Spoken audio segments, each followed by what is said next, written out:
Samantala, posible ring maharap sa impeachment complaint si Pangulong Ferdinand Bongbong Marcos Jr. sa pagbubukas ng sesyon ng Kamara. Ayon kay Caloocan City, 2nd na District Representative Edgar Igay Irice, ibinunyag ng mababatas na hindi lang si BP Sara ang nakatakdang sampahan ng impeachment complaint, kundi pati na rin si PBBM.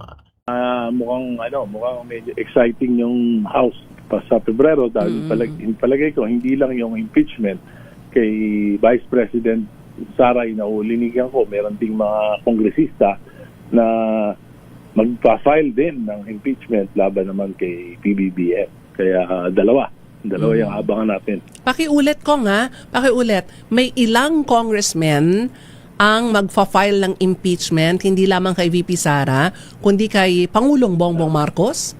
Yes, yan yung naririnig ko. Ano ang masasabi mo dito, kabayan?